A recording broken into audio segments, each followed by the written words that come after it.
Ce matin. Ce matin, nous allons parler de l'amour. C'est vrai que c'est un sujet et c'est un thème que l'Église parfois a du mal à développer parce que ça nous reflète d'abord notre image à nous-mêmes, l'amour. Et nous savons également que Dieu est amour.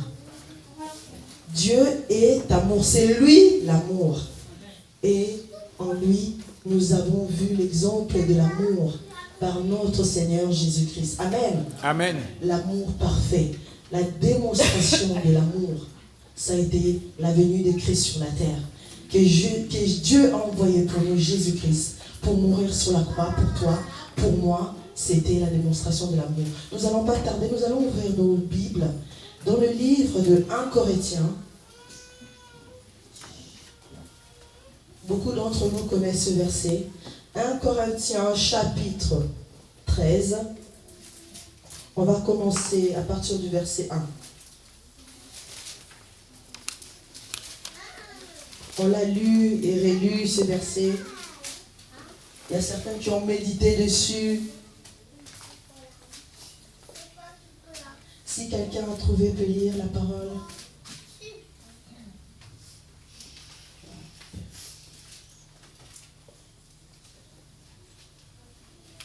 J'ai lu la parole de Dieu.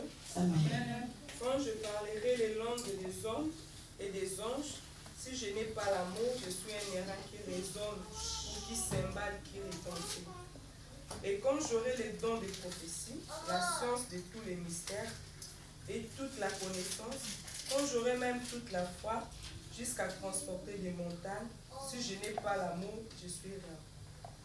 Et quand je distribuerai tous mes biens pour la nourriture des pauvres, quand je livrerai même mon corps pour être brûlé, si je n'ai pas l'amour, cela ne me sert de rien. L'amour est patient, il est plein de bonté. L'amour n'est point envié. L'amour ne se vante point. Il ne s'enfle point d'orgueil. Il ne fait rien de malhonnête. Il ne cherche point son intérêt. Il ne s'irrite point.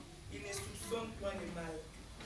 Il ne se réjouit point de l'injustice, mais il se réjouit de la vérité. Il excuse tout, il croit tout, il espère tout, il supporte tout. Amen. L'amour ne périt jamais. Les prophéties prendront fin. Les langues cesseront. La connaissance disparaîtra. Car nous connaissons en partie et nous prophétisons en partie.